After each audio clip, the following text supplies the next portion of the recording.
وبالوالدين إحسانا. قال الله تبارك وتعالى في مقام آخر: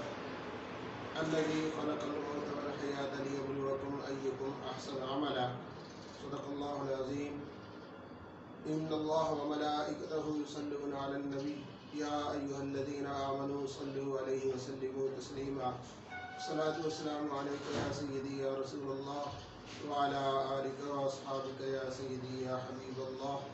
مولاي صل وسلم دائما أبدا على حبيبك خير الخلق كلهم. هو الحبيب الذي ترجى شفاعته لكل هول من الأهوال مقتحم. احباب عزیز وقار، آج کی یہ تقریب سعید محمد نعمان صوفی، ان کی والدہ محترمہ، ان کے سالانہ ختم پاک اثار سوال کی محفل ہے۔ اللہ تبارک و تعالیٰ سے دعا ہے جن کے والدین زندہ ہیں، اللہ تبارک و تعالیٰ ان کی زندگیوں میں برکت عطا فرمائے اور اولاد کو والدین کی خدمت کی توفیق عطا فرمائے، اور جن کے والدین اس دنیا سے جا چکے، اللہ تبارک و تعالیٰ ان کے درجات بلند فرمائے اور ان کی اولاد کو والدین کے لیے دعا کرنے کی توفیق عطا فرمائے۔ اللہ رب العزت نے قرآن مجید فرقان حمید میں ارشاد فرمایا: وبالوالدین احسانا، والدین کے ساتھ حسن سلوک کرو۔ آج کی اس تقریب کے اور اس تقریر کے دو حصے ہوں گے۔ ان میں سے پہلا عظمت والدین ہے اور دوسرا مثال ثواب۔ اللہ تبارک و تعالیٰ نے قرآن مجید فرقان حمید میں والدین کے بارے میں جو ارشاد فرمایا، تو جہاں اللہ تعالیٰ نے اپنی عبادت کا ذکر کیا، اپنے بندوں کو اپنی عبادت کا حکم دیا، تو وہاں ساتھ ہی والدین کے ساتھ حسن سلوک کا بھی ارشاد فرمایا، اور یوں بھی ارشاد فرمایا: اما یبلغن عندک الکبر احدہما او کلاہما فلا تقل لہما اف ولا تنہرہما وقل لہما قولا کریما۔ یعنی اگر دونوں یا ان میں سے ایک بڑھاپے کو پہنچ جائیں تو پھر کوئی ایسی بات نہ کرو کہ جس سے ان کو تکلیف پہنچے، یعنی اف تک نہ کہو۔ اس کا مطلب یہ ہے، مفسرین کرام نے فرمایا کہ ہر وہ بات کہ جو والدین کو ناگوار گزرے، اولاد کو چاہیے کہ ایسی بات جو نہ کریں۔ ان میں سے ایک یا دونوں، یہ اللہ تبارک و تعالیٰ کا بڑا کرم ہے کہ جن کو والدین کی خدمت کا موقع میسر آتا ہے۔ نبی اکرم صلی اللہ تعالیٰ علیہ وآلہ وسلم آپ نے ارشاد فرمایا کہ اگر والدین کی زیارت کی جائے تو اللہ تبارک و تعالیٰ مقبول حج کا ثواب عطا فرماتا ہے۔ صحابہ نے عرض کی: حضور، ایک گھر میں رہتے ہوئے، ایک جگہ پر رہتے ہوئے بار بار نظر اٹھتی ہے، بار بار بندہ دیکھتا ہے، تو کیا اللہ تبارک و تعالیٰ ہر مرتبہ مقبول حج کا ثواب عطا فرمائے گا؟ تو نبی پاک صلی اللہ تعالیٰ علیہ وآلہ وسلم نے فرمایا: اللہ اکبر و اطیب، اللہ تبارک و تعالیٰ بہت بڑا ہے، اس کے خزانے بھی بہت بڑے ہیں۔ تو اگر کوئی شخص اپنے والدین کو پیار کی نظر سے، محبت کی نظر سے، ایمان کی نظر سے دیکھتا ہے، تو جتنی بار، حتیٰ کہ فرمایا اگر 100 بار بھی اپنے والدین کی زیارت کرے گا، اللہ تبارک و تعالیٰ اسے 100 مقبول حج کا ثواب عطا فرمائے گا۔ ایک اور جگہ پر نبی پاک صلی اللہ تعالیٰ علیہ وآلہ وسلم نے ارشاد فرمایا کہ جو شخص اپنے والدین کی اطاعت میں صبح کرتا ہے، ان کی خدمت گزاری میں صبح کرتا ہے، تو اللہ تبارک و تعالیٰ اس کے لیے جنت کا ایک دروازہ کھول دیتا ہے، اور جو شخص خدا نخواستہ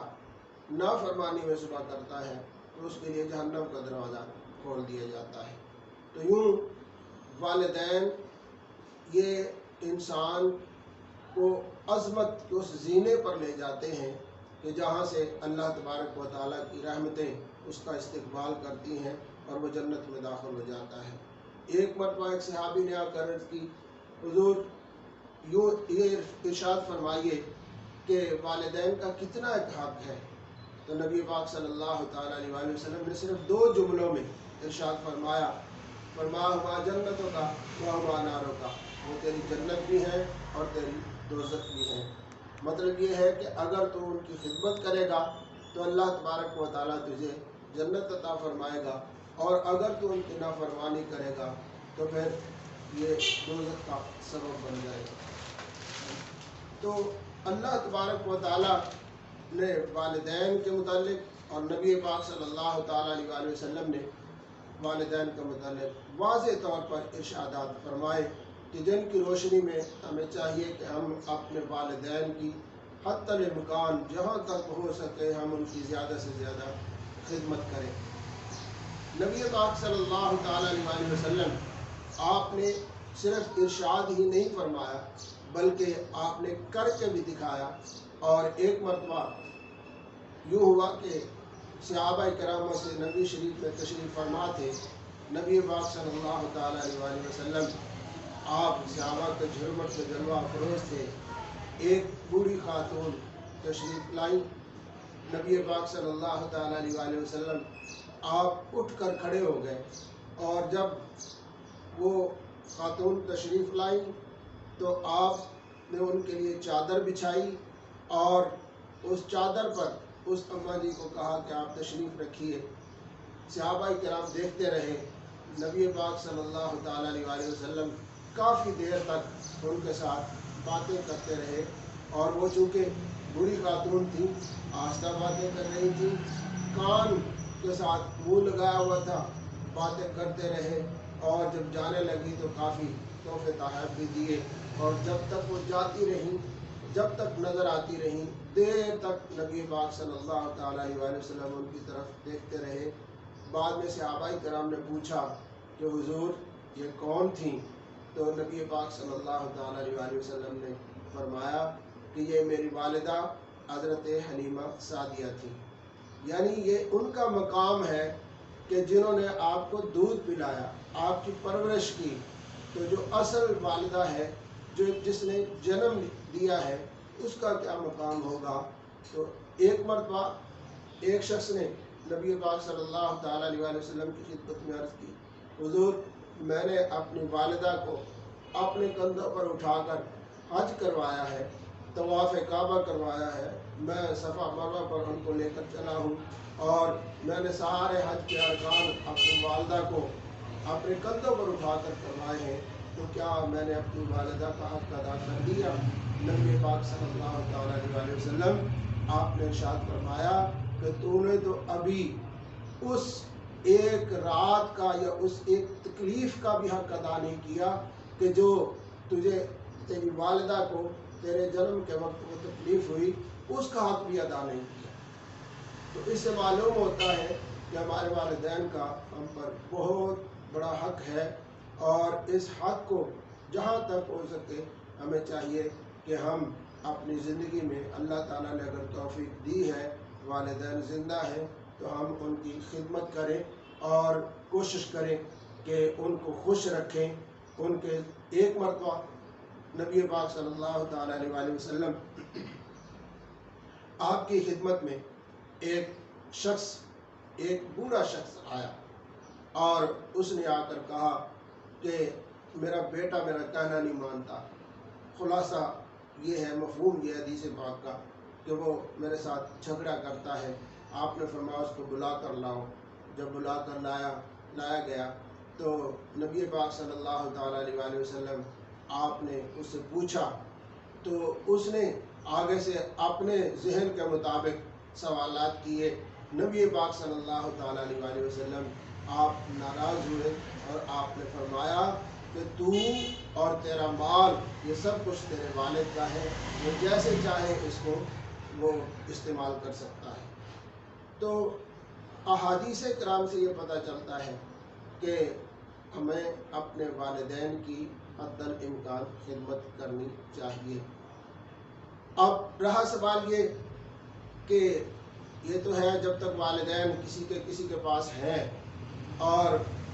ان کی زیارت کرتا ہے تو حج کا ثواب پاتا ہے، ان کی خدمت کرتا ہے تو جنت کا مستحق ہوتا ہے۔ اب اگر کسی کے والدین اس کے پاس نہیں ہیں، وہ چلے گئے ہیں، وہ چاہتا ہے کہ میں اپنے والدین کی خدمت کروں تو میں کیا کروں؟ نبی پاک صلی اللہ تعالیٰ علیہ وآلہ وسلم نے ارشاد فرمایا کہ اگر کوئی شخص اپنے والدین کی قبور کی زیارت کرتا ہے، ان کی قبروں کی زیارت کرتا ہے تو اللہ تبارک و تعالیٰ ان کو بھی وہی ثواب عطا فرماتا ہے جو ان کی زندگی میں عطا کرتا ہے۔ یعنی ہمیں چاہیے کہ اگر کسی کے والدین اس دنیا سے چلے گئے ہیں تو پھر بھی وہ ان کے ساتھ تعلق قائم رکھ سکتا ہے اور پھر بھی وہ ثواب حاصل کر سکتا ہے جو ان کی زندگی میں حاصل کرتا تھا، کہ ان کی قبروں کی زیارت کرے۔ جب قبروں کی زیارت کرے گا تو اللہ تبارک و تعالیٰ اس کو اتنا ہی ثواب عطا فرمائے گا۔ دنیا سے جانے کے بعد ہمیں چاہیے اپنے والدین کے ساتھ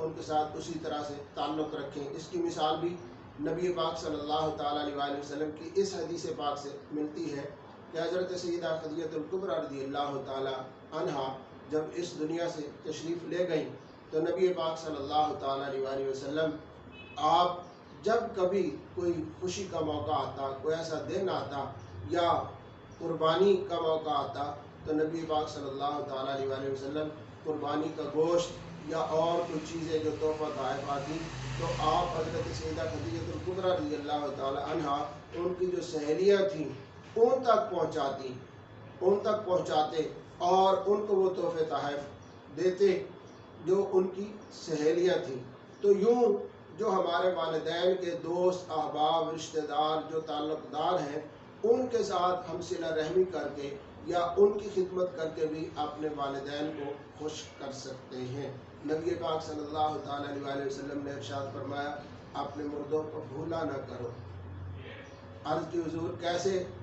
آپ نے فرمایا ان کو یاد رکھا کرو۔ عرض کی کیسے؟ تو آپ نے فرمایا کہ چاہے تم کپڑے دے کر، چاہے تم صدقہ دے کر، چاہے تم ایک روٹی کا ٹکڑا ہی دے کر کیوں نہ ان کو یاد رکھو، تو اس طرح سے تم ان کو یاد رکھ سکتے ہو۔ نبی پاک صلی اللہ تعالیٰ علیہ وآلہ وسلم آپ نے ارشاد فرمایا کہ جس وقت انسان فوت ہو جاتا ہے انقطع عملہ،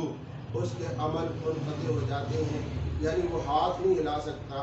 وہ جو دولت اس کے پاس تھی اس دولت کو خرچ نہیں کر سکتا، تو کوئی کام نہیں کر سکتا، نماز نہیں پڑھ سکتا، وہ تو فوت ہو چکا ہے، روح اس کی نکل چکی ہے، روح پرواز کر گئی، اب وہ ڈیڈ ہے۔ تو فرمایا کہ لیکن 3 کام ایسے ہیں کہ جب وہ شخص فوت ہو جاتا ہے تو فوت ہونے کے بعد بھی 3 کام ایسے ہیں جس کا اس کو ثواب ملتا رہتا ہے۔ اور آپ نے فرمایا ان میں سے ایک کام یہ کہ جو مرنے والا شخص تھا وہ عالم دین تھا، وہ پڑھتا پڑھاتا اس دنیا سے چلا گیا، جب تک لوگ پڑھتے رہیں گے، جب تک لوگ اس کے علم کو آگے پھیلاتے رہیں گے، اس کا فائدہ آگے پہنچاتے رہیں گے، تو فرمایا تب تک مرنے والے کو قبر میں اس کا ثواب ملتا رہے گا۔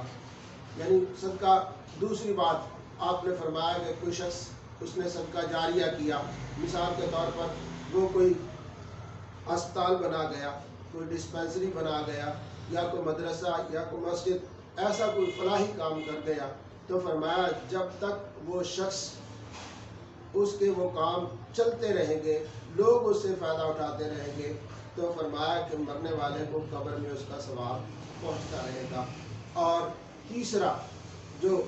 اہم بات آپ نے فرمائی، آپ نے فرمایا مرنے والے کی اولاد نیک تھی، وہ جب جب نیکی کرے گی، جب جب نیک عمل کرے گی، تو فرمایا وہ اس کی اولاد اس کے لیے صدقہ جاریہ بن جائے گی، نیکی اس کی اولاد کرے گی، ان کو بھی اللہ تعالیٰ ثواب عطا فرمائے گا، اور جو مرنے والا ہے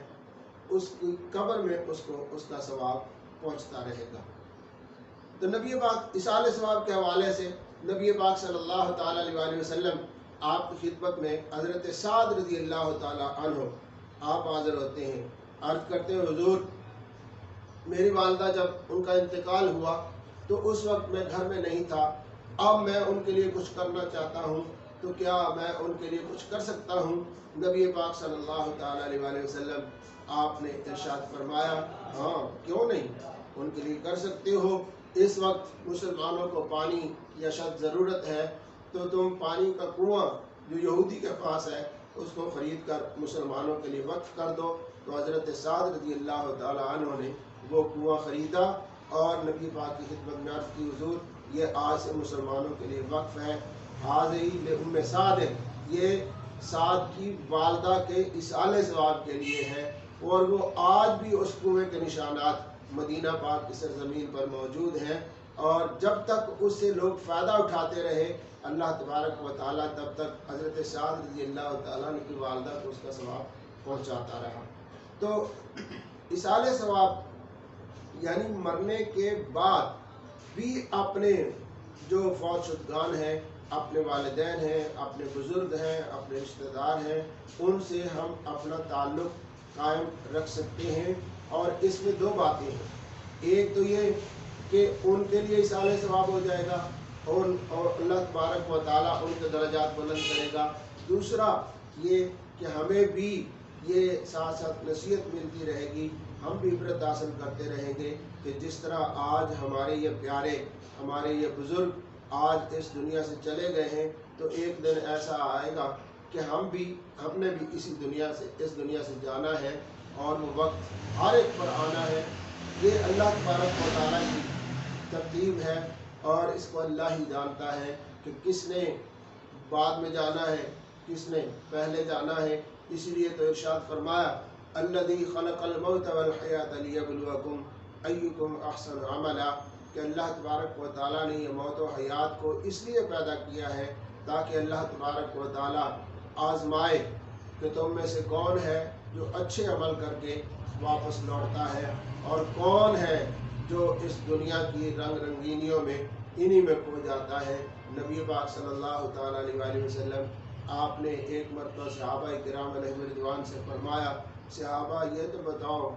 کہ ای المؤمن اقیس، سب مسلمانوں میں سے سب سے زیادہ عقل مند کون ہے؟ تو صحابہ کرام خاموش رہے، اور صحابہ کرام کا ایک تقیہ کلام تھا، آپ عرض کرتے اللہ و رسولہ عالم، اللہ اور اس کے رسول ہی بہتر جانتے ہیں۔ نبی پاک صلی اللہ تعالیٰ علیہ وآلہ وسلم آپ نے فرمایا کہ سب سے زیادہ عقل مند وہ شخص ہے اکثرہم ذکر للموت، جو موت کو سب سے زیادہ یاد کرتا ہے۔ ایک مرتبہ نبی پاک صلی اللہ تعالیٰ علیہ وآلہ وسلم گزر رہے تھے، صحابہ کرام اپنی باتوں میں مصروف تھے، تو نبی پاک رک کر آپ نے فرمایا اے صحابہ اگر تم نے قاطع اللذات، حازم اللذات کو اگر تم نے یاد کیا ہوتا تو تم اس طرح ان خوش گپیوں میں مصروف نہ ہوتے۔ صحابہ نے عرض کی حضور حازم اللذات کیا ہے؟ جو لذتوں کو، خواہشوں کو ختم کرنے والی، کاٹنے والی ہے۔ تو نبی پاک صلی اللہ تعالیٰ علیہ وآلہ وسلم